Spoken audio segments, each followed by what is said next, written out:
Y'all always talk about some, tell the truth, tell the truth, tell the truth. Here I am telling the truth, and y'all just don't listen. Bro, like, I don't deserve this, bro. Like, I really don't. I really don't deserve this, bro. Like, I really don't, and nobody helps me.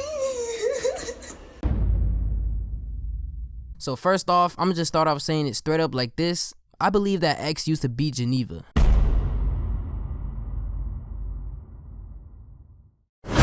Yo, what is going on with y'all boys, man? It's your boy, Flyboy B, back in this thing. And before y'all ask me, why do you have Fortnite Season 3 in the background? I'm broke, alright? I'm broke. I don't got no food in my fridge, man.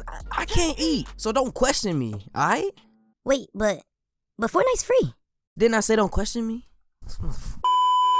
Now, as you guys should know, most of my comments about X in my videos haven't been the most positive. And I feel like that was a good thing on my part because it shows that I'm not riding his wave trying to suck up to him every chance I get. And look, you can say whatever you want about me. You can say I'm ugly, which is true. You can say I get no girls, also true. You can even call me a but the one thing that you can't say about me is that I was biased and unfair with my opinions on him. Because at the end of the day, that's what they are, opinions. And I always showed respect to him as an artist and a figure in the new generation. But today, I'm gonna be speaking on something that I never thought I would be because I never thought it was necessary. But due to recent events, in this video, I'm gonna be talking about something that severely tarnished and damn near ruined X's career, which are the allegations of him abusing his ex-girlfriend Geneva and why y'all should just leave her alone. But first things first, I'm gonna put on my unbiased cap because the last thing you want to be is biased, because when biased people try to make points, they just sound dumb and biased and don't make any sense.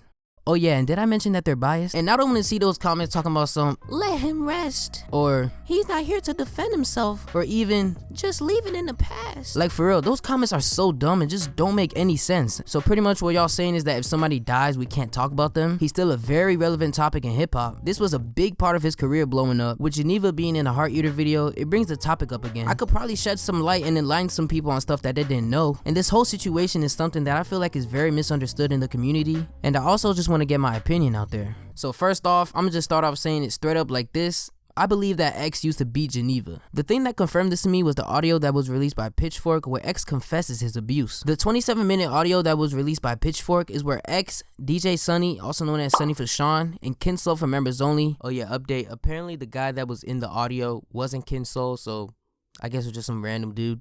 But yeah, anyway, carry on. Have a conversation where X admits to beating Geneva. And if you guys don't know what I'm talking about, basically DJ Sunny, who X used to live with, in late 2016, she recorded his confession, and according to her, Pitchfork somehow wrongfully obtained and released this without her consent. But it's kind of fishy to me because how else would Pitchfork obtain this evidence without her selling it to them for some money? But who knows, maybe she sent it to somebody who sent it to their uncle, who sent it to their nephew, who sent it to that dude that works at the deli. Who knows? I also want to say how I believe that it was wrong for Sunny to record X without him knowing, or at least telling him after the conversation that it was recorded. She says multiple times in her interview and her IG live how X saw her as a motherly figure, allowing him to live with her, paying for rent, and also trusting her enough to tell her this, just for her to betray him by recording this and having this released. And it also brings the question, would we have ever got this audio if X was still alive? But anyways, to understand everything before the audio was recorded, Sunny did a 2-hour long Instagram live and an interview, which I'm gonna save you guys the time for watching both of them, so thank me later. She reveals that X was living with her after he was released from jail around July of 2016 on charges of robbery, assault with a deadly weapon, and home invasion. And after being released on house arrest, he asked Sunny if he could stay with her for the time. Sunny says at the time she didn't know X on a personal level, but only listened to his music. And I know what you might be thinking, why would she let a stranger stay at her house? Well, at the time she was dating someone in members only who I can only assume was Rob Banks, just off of guessing, but he or whoever she was dating told her that X needed a place to stay since he was on house arrest and couldn't be in Broward County, and since Sunny had an open room in her Sweetwater apartment, he would have to stay with Sunny in Miami in the dorm of the FIU campus. And along with X came Geneva, who also didn't have a place to stay. And around this time, according to Geneva in another Pitchfork article, she was already being abused by X at this point, with multiple incidents occurring. Like for example, one time she states at the beginning of their relationship around May of 2016, they were in the car listening to some of X's music, and she started humming some of the words to Ski Master Slump God part in Rip Roach. Yes, the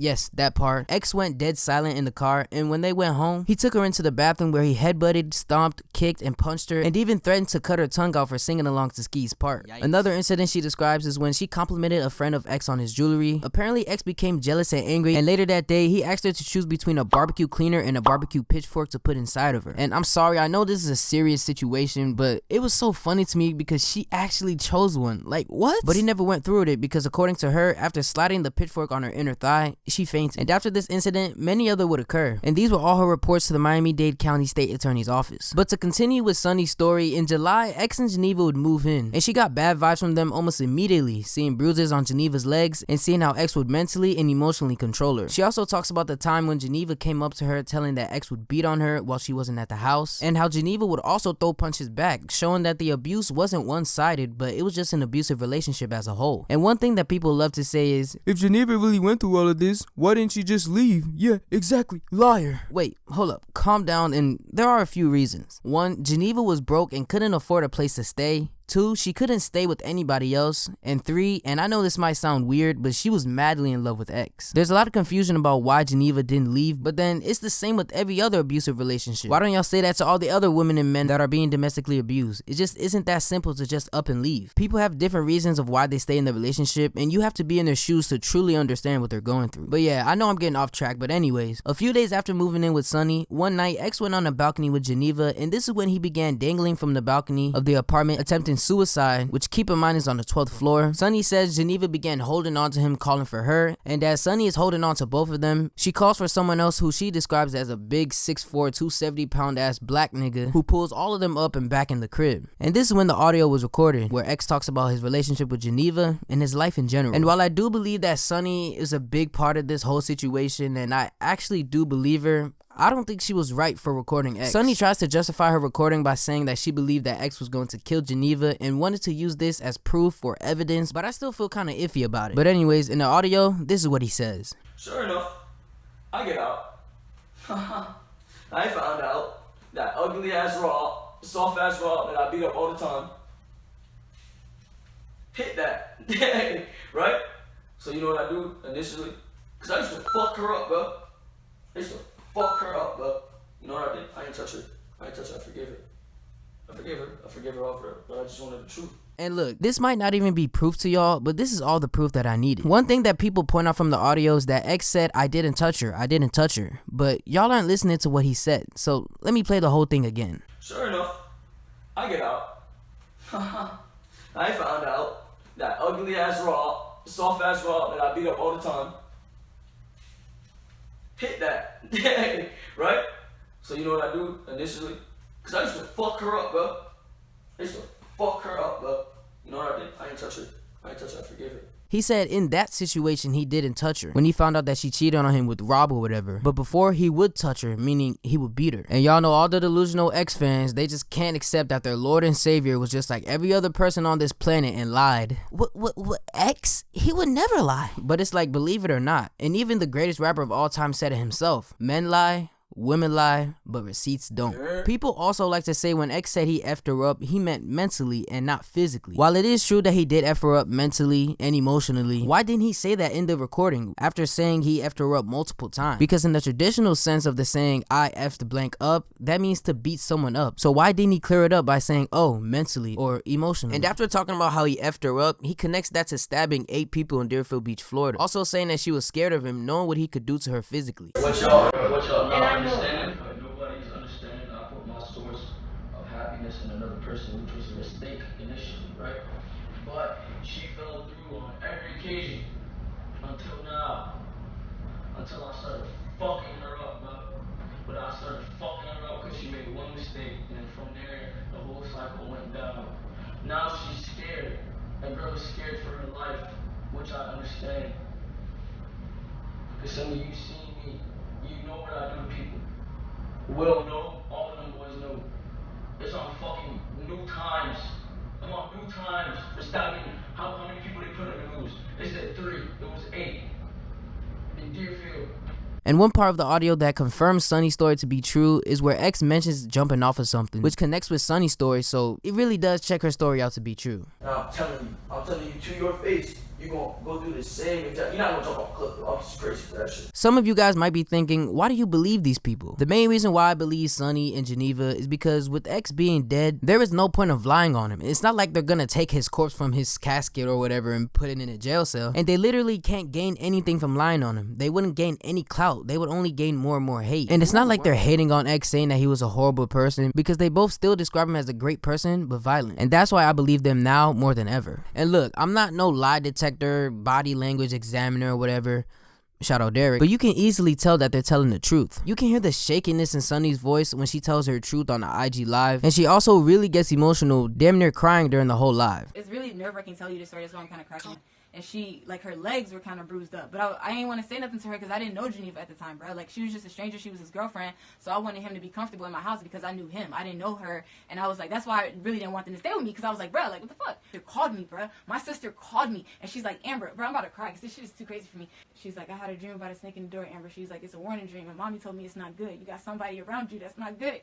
And I was like, yo, like, I had the same dream, you know what I'm saying? I was like, you know, things come in threes. I know that life comes in threes and death comes in threes. So I know that anything more so comes in a dream. A message, that warning came in a dream. And then that's when X told me, he deadass told me, this nigga sold his soul to the devil. He told me, he was like, yo, Sonny, I saw the f***ing devil in jail. He's like, I saw him, he had half my face and the other half was black.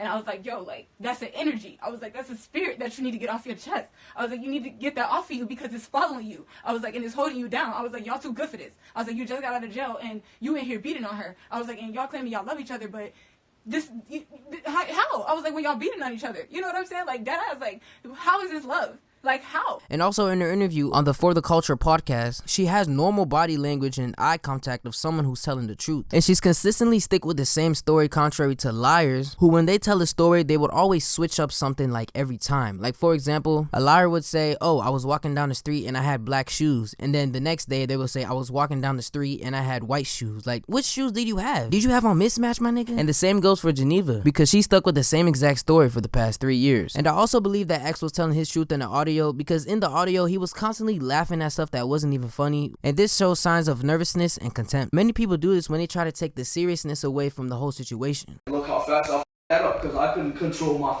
anger. And that's nigga your bitch. She said they didn't cut her. You know this bitch on it. You can also hear the shakiness in his voice, where at some parts it sounds like he's holding back tears. Wait, that's what they did me? Yeah, bro. Shut up. No, bro. Bro, I'm telling you, bro. But who knows, maybe it was just all the cigarettes he was smoking. I got a cigarette. Oh, he does. You're not gonna afford that.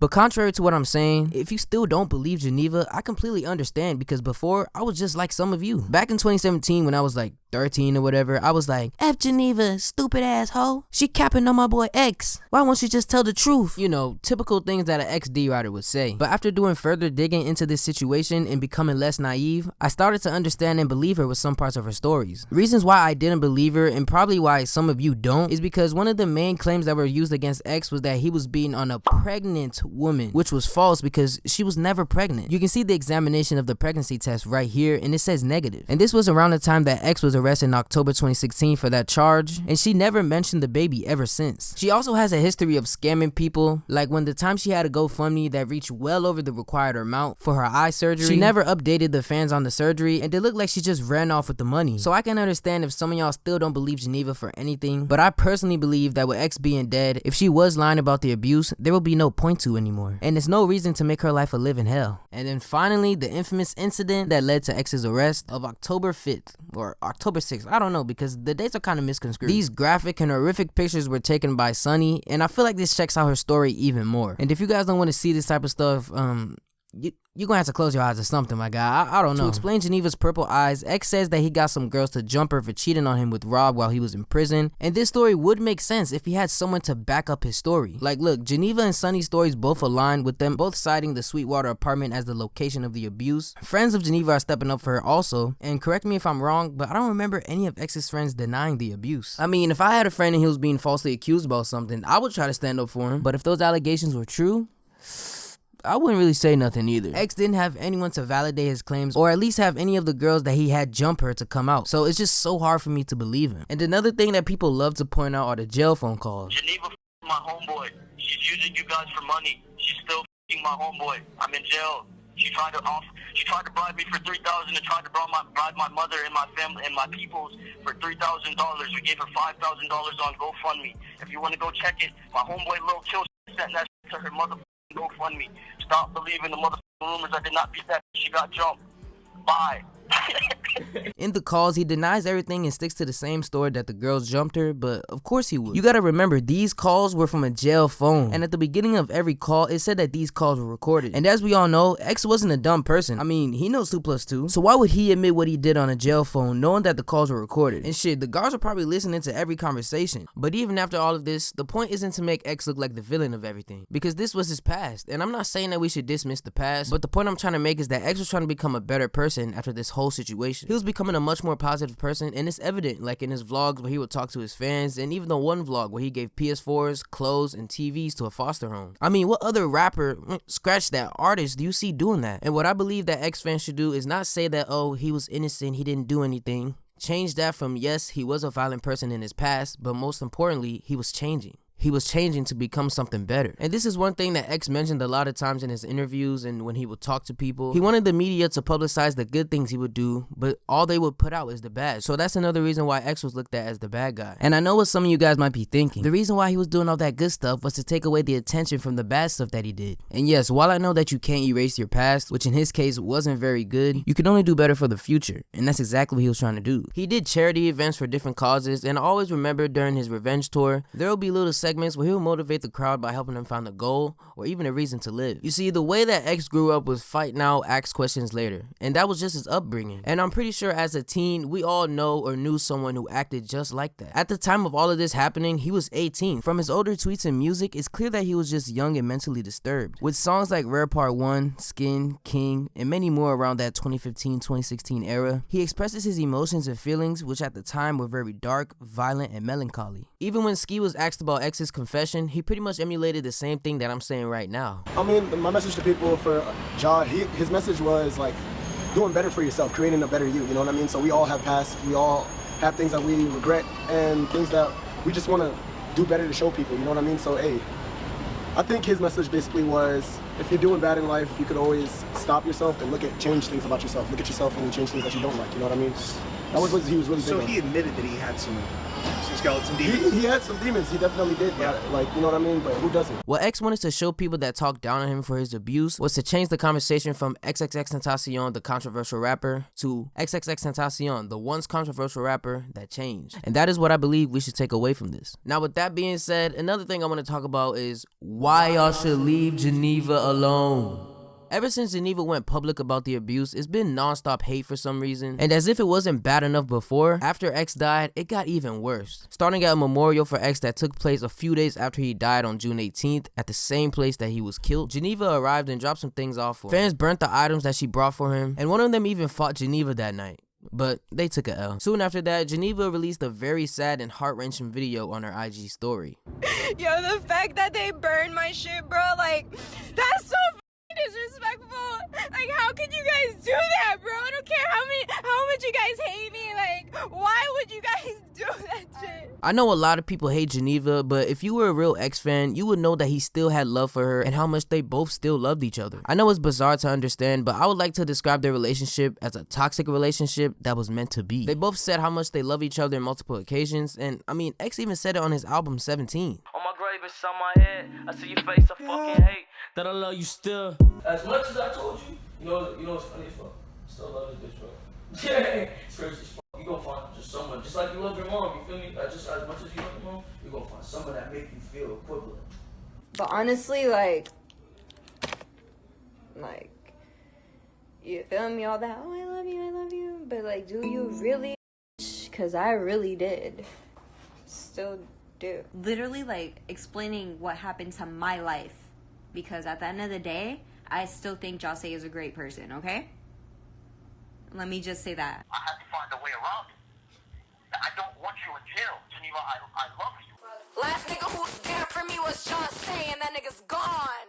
I'm gonna tell you exactly what Jose said. Jose said to me, bruh, I do not want to start over, bruh. I do not want to be with anybody else but Geneva. I feel like that's the person that's supposed to have my kids. Also, in defense of X, personally, I believe if the victim of the abuse doesn't care about it anymore or isn't traumatized by it, I feel like we shouldn't see it as that much of a big deal. Because in multiple videos, Geneva cites X as a great and helpful person in her life. And even when the case was going on in 2017, they were still seeing each other on the down low. Yes, this clip right here is when X shaved his eyebrows and dyed his hair white or whatever. So this was definitely around that September 2017, October 2017 era. They weren't even allowed to see each other. So this shows that even through all this madness, they still wanted to be together, but they couldn't. And this might be the realest thing I might ever say on this channel, which is once you love someone, I don't care what happens between y'all, you're still gonna have some sort of care or feelings for them. For example, if you ever broken up with someone, you still have these inner feelings for them no matter how hard you try not to. So knowing that X still loved Geneva, why do you guys still hate on her? She's gotten tribute tattoos, is always listening to his music on IG Live, but recently she got her liar Instagram taken down, which had well over a few 100,000 followers, and went to Instagram Live crying. One thing that people continuously said on the live was, why don't you get a job? But you guys gotta understand, her main income is from the internet, from you know what she does. And with Geneva being, I guess you can call her a celebrity, and being heavily hated from the community, who would want to hire her? Just so when people can come to the workplace for there to be mayhem every time. Like imagine if the biggest jaw dick rider saw Geneva working at Home Depot or something. They might f around and sacrifice her ass. If you guys really despise of her and don't want her to go anywhere in life, then just leave her alone. Like just let her do her own thing, and then you can do your own thing and it be straight. It's like simple, like you really don't have to bash Geneva every single day. And she seems to be going through a lot already mentally and financially with her living in somebody else's house as a roommate. One minute she'll be on live talking about anime or manga. The next minute she'll be crying about her account being mass reported. And then later she'll rage about not getting enough money or something, making it look like she has bipolar disorder. And this really shows what the internet and trolls and fans can do to a person. And one final thing that I want to talk about was how Geneva talks about the X documentary that was teased to us a few months ago. When people asked her to tell us the true story of her and X's relationship, she tells us to wait and be patient for the documentary. Now I don't know if this means if she's gonna open up about the whole story between them, but I hope that we get a deeper insight to understand what happened in the toxic relationship. And that's gonna cap off the video here, guys. If you guys enjoyed it or learned something new, or maybe if I changed your perspective on things, give this video a like, subscribe, and I'll see you guys later. Gang gang. Hey, big gun, same size as a little kid. Pulling money out that bitch like she at ATM. Make friends, nah, boy, I wanna make bands. Cause I want a Jag and my shorty want a pink Benz.